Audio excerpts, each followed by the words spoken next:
नमस्ते एवरीवन। नमस्ते। हरे कृष्णा। हरे कृष्ण। हरे कृष्णा कृष्णा, हरे जोशी जी। कृष्ण। नमस्ते। तो आज हमारे साथ हैं डॉक्टर के बी जोशी। ये डायबिटोलॉजिस्ट हैं और इनको 50 साल से ज़्यादा का अनुभव है इस फील्ड में। तो आज हमारे साथ ये अपना अनुभव, अपना एक्सपीरियंस शेयर करेंगे और कुछ अच्छे विचार प्रकट करेंगे कैसे हम डायबिटीज़ से बच सकते हैं। तो जोशी जी कुछ नमस्कार। बताइए आप। डायबिटीज से बचने का प्रयत्न हमें पहले से ही रखना चाहिए ताकि हम प्री डायबिटिक न बन जाए। तो उसके लिए हमें पर्याप्त मात्रा में कार्बोहाइड्रेट सोर्स से calorie, judicious combination of first class and second class protein with natural dietary fiber with adequate quantity of insoluble dietary fiber और पर्याप्त मात्रा में हमें फैट भी लेना चाहिए और हमें योग्य एक्सरसाइज करना चाहिए और हमारा एक्सरसाइज में हमें मसल बिल्डिंग एक्सरसाइज करना चाहिए और हमारी जितनी कैलोरी व्यय होती है उसी हिसाब से हमें कैलोरी इनटेक होना चाहिए। कैलोरी इनटेक बढ़ जाएगा तो शरीर को नुकसान करता है। साथ में हमें अच्छी नींद भी लेना चाहिए और अच्छे विचार भी होना चाहिए। तो आपका ऑफिस किधर है? मैं विले पार्ले ईस्ट में प्राइवेट प्रैक्टिस भी करता हूं और बाबा साहेब गावड़े चैरिटेबल हॉस्पिटल में भी काम करता हूं। कौन से सिटी में है? विले पार्ले ईस्ट, मुंबई। मुंबई में। तो आप मुंबई में प्रैक्टिस करते हैं? यस। तो हाँ। जोशी जी मुंबई में हैं। अगर कोई भी आप मुंबई में हैं जिनको डायबिटीज़ के बारे में कुछ हेल्प चाहिए तो जोशी जी का क्लिनिक विजिट कर सकते हैं आप। आपको कितना एक्सपीरियंस है बताइए कुछ। करीब 78 से मैं ये फील्ड में प्रैक्टिस कर रहा हूँ। तो 78 से आपको 50 ईयर्स से भी ज़्यादा हो गया? 50 ईयर समझ लो। अच्छा, तो इनको बहुत एक्सपीरियंस है और इस टाइम में आपने काफ़ी पेशेंट्स के साथ काम किया होगा। तो आप बताइए कि ये डायबिटीज़ होने के मुख्य कारण क्या हैं? जैसे आजकल खासकर यंग लोगों को भी डायबिटीज़ हो रहा है। जल्दी तो हो रहा है। जल्दी हो रहा है। हाँ। तो उसके क्या कारण है? क्यों हो रहा है ये? हमारे खुराक के अंदर जो कैलोरी इनटेक है वो हमारी ज़रूरत से ज़्यादा हो गई है।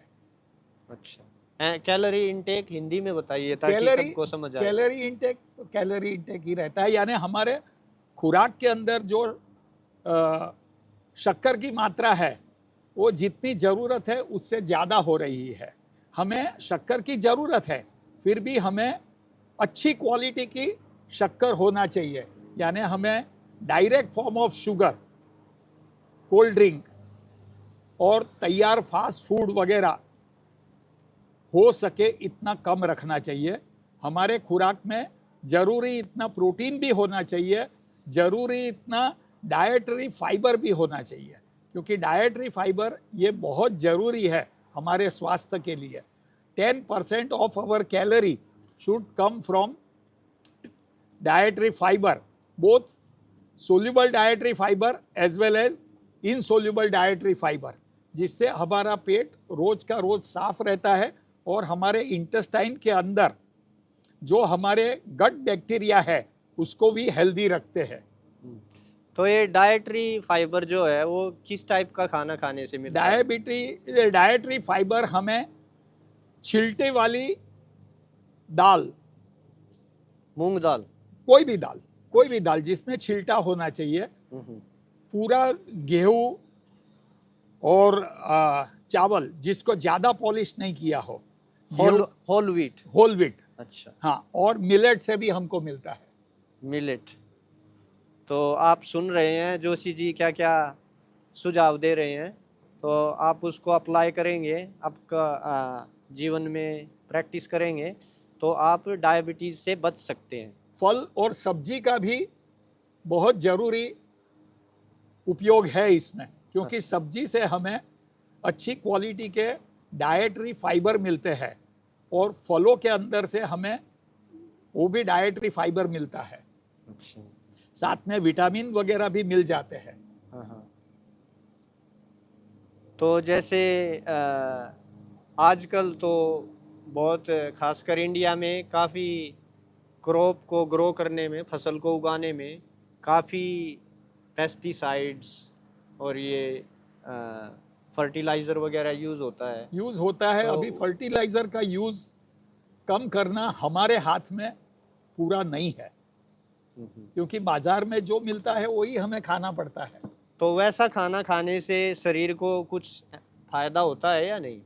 अब सब्जी और फल और दाल, छिलटी वाली दाल या छिलटी वाले, या तो डाइटरी फाइबर वाले चावल और गेहूँ हमारे खुराक में होना जरूरी है, और पर्याप्त मात्रा में फर्स्ट क्लास प्रोटीन और सेकंड क्लास प्रोटीन दोनों होना चाहिए। फर्स्ट क्लास प्रोटीन हमें दूध से मिलता है, पनीर से मिलता है, सोया प्रोटीन से मिलता है, वो सेकंड क्लास प्रोटीन है, दाल से मिलता है, वो सब सेकंड क्लास प्रोटीन है। तो हमारे खुराक में योग्य मात्रा में दाल भी होनी चाहिए। दूसरा, हमारी कैलोरी जो हम लेते हैं उसका व्यय भी होना चाहिए। तो हमारी एक्सरसाइज भी जरूरी है, जिसके कारण हमारे मसल स्वस्थ रहे और हमारा मसल बिल्डिंग एक्सरसाइज होते रहना चाहिए। क्योंकि जितनी भी कैलोरी हम लेते हैं वो कैलोरी को एब्सॉर्ब करके यूटिलाइज करने का काम हमारे मसल करते हैं। तो हमारे मसल स्वस्थ रहने चाहिए। हमें muscle building exercise, resistance exercise हमेशा करते रहना चाहिए। बहुत अच्छा।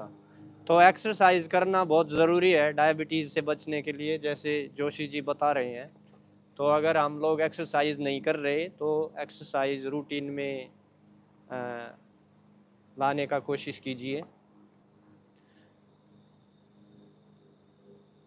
आपके इतने सालों के अनुभव में आपने क्या देखा है, किस उम्र उम्र के ग्रुप के लोगों को डायबिटीज़ ज़्यादा होता है? देखो, 35 साल के बाद आदमी प्री डायबिटिक बनना शुरू हो जाता है। अच्छा, प्री डायबिटिक क्या प्री मतलब, डायबिटिक बताइए कुछ। यानी डायबिटीज होने की कगार पे आई हुई कंडीशन, जिसमें HbA1c 5.7 से 6.4 तक होता है। यानी तुम्हारी बॉडी की शक्कर को हैंडलिंग करने की जो कैपेसिटी है वो कमज़ोर होने की शुरुआत हो जाती है।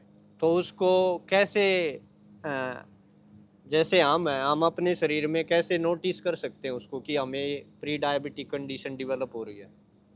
हर 3 से 6 महीने के अंतर से अगर आपका वजन बढ़ता है तो आपको सतर्क रहना चाहिए, और HbA1c की टेस्ट कराते रहना चाहिए, और लिपिड की टेस्ट भी कराते रहना चाहिए अच्छा, उससे आपको पता लग जाएगा कि कि आप प्री डायबिटिक बन रहे हो। हाँ, अगर तो प्री डायबिटिक बन रहे हैं तो आपको उपाय करना है प्री डायबिटिक में से नॉन डायबिटिक स्टेट में आने के लिए। उसका क्या उपाय उसको, रहेगा? जिसको डायबिटिक रिवर्सल बोलते हैं या तो प्रिवेंशन ऑफ डायबिटीज बोलते हैं, यानी आप अपनी कैलोरी रिस्ट्रिक्ट करो, प्रोटीन की मात्रा बढ़ाओ, डाइटरी फाइबर की मात्रा बढ़ाओ, और एक्सरसाइज करो। तो खाने में कैसे बदलाव करना चाहिए ये खाने सब में करने के लिए? डायरेक्ट फॉर्म ऑफ शुगर यानी मिठाई है, सॉफ्ट ड्रिंक है,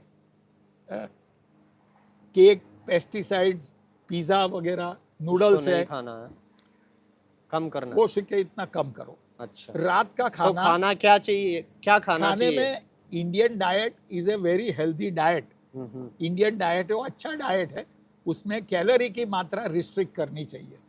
अच्छा, उसके लिए क्या करना पड़ेगा कैलोरी मात्रा रेस्ट्रिक्ट करने कैलोरी के लिए? मात्रा रिस्ट्रिक्ट करने के लिए आपके डाइट में ध्यान रखना चाहिए कि हमारा कितना कैलोरी होता है डाइट में। जो चावल खाते हो या रोटी खाते हो तो उसके अंदर पर्याप्त मात्रा में डाइटरी फाइबर भी जाना चाहिए, और वो पर्याप्त मात्रा में होना चाहिए। बहुत अच्छा। तो जोशी जी से काफ़ी सुझाव मिले हैं। अ, हम लोगों को आशा है कि आप लोगों को इससे थोड़ा हेल्प मिलेगा। आपको कुछ आइडिया मिलेगा कि कैसे डायबिटीज़ से बच सकते हैं, और आगे आने वाले इंटरव्यूज़ में जोशी जी से कुछ और ज़्यादा पता कर सकते हैं इस बारे में। लेकिन आज के लिए इसको अभी विराम देंगे यहाँ पे। बहुत-बहुत नमस्कार। धन्यवाद आपका नमस्कार। समय निकालने के लिए, हम हरे लोगों के कृष्णा। साथ आने के लिए, और सबको नमस्कार। इतना अच्छा वैल्यूएबल इन्फॉर्मेशन देने के लिए। इन शॉर्ट, आप सभी को देखना चाहिए, मेन चीज़ जो जोशी जी ने हमें बताया है वो है डाइट, अच्छा खाना खाइए और एक्सरसाइज। बहुत लोग आजकल जीवन ऐसा है, हम बहुत बिजी रहते हैं लाइफ में, लेकिन मनुष्य जीवन इस चीज़ के लिए नहीं है। हमें एक हेल्दी बैलेंस रखना चाहिए जीवन में, और हमें एक्सरसाइज करने के लिए टाइम रखना पर्याप्त चाहिए। मात्रा में नींद की भी जरूरत है। हाँ, और नींद, अच्छा आप नींद के बारे में कुछ बताइए। काफ़ी लोगों को तो नींद आती ही नहीं है, क्योंकि इतना चिंता होता है, स्ट्रेस होता है। रात को हो सके इतना समय से सोना चाहिए और सवेरे समय से उठ जाना चाहिए। पर आजकल पर्याप्त का मात्रा में कम से कम 6 से 7 घंटा नींद, स्वस्थ नींद होनी चाहिए। पर आजकल तो काम हमें करने का सिस्टम ऐसा है। हमें मीडिया से लंबा रहना चाहिए। तो हम ये कहना चाहते थे कि आजकल जीवन ऐसा है, काफ़ी लोग जैसे रात को काम करते हैं, जॉब करते हैं। नहीं, काम करना तो जरूरी है, हाँ, हाँ। लेकिन जो हम मीडिया का हमें एक्सपोजर होता है जिसमें एक्सरसाइज बिल्कुल नहीं होती है। हुँ, आप एक्सरसाइज करते रहो और अ, अच्छे से गाना खाते सुनते रहिए। रहो तो ठीक है, हुँ। लेकिन आप बिस्तर में या कुर्सी में लेट के आप टीवी वगैरह देखते रहो तो ठीक अच्छा नहीं जी। है। तो मेन जोशी जी कह रहे हैं कि अच्छी डाइट, अच्छे से खाना खाइए और अच्छा एक्सरसाइज रूटीन बनाइए। और नींद, उस नींद। और शरीर को संपूर्ण आराम, रेस्ट मिलना चाहिए। अच्छा नींद लेना चाहिए, ताकि हमारा हेल्थ अच्छा रहेगा। हेल्थ अच्छा है तो हम कोई भी गोल अचीव कर सकते हैं लाइफ में। लेकिन अगर स्वास्थ्य ठीक नहीं है तो कुछ भी नहीं कर पाएँगे। तो इसीलिए आप सभी को हमारी तरफ से ऑल द बेस्ट। और हमें आशा है कि आप जोशी जी के कुछ विचारों से कुछ शिक्षा लेंगे और अपना जीवन अच्छा बनाएंगे। Thank you very much. Hare Krishna. Hare Krishna. नमस्ते।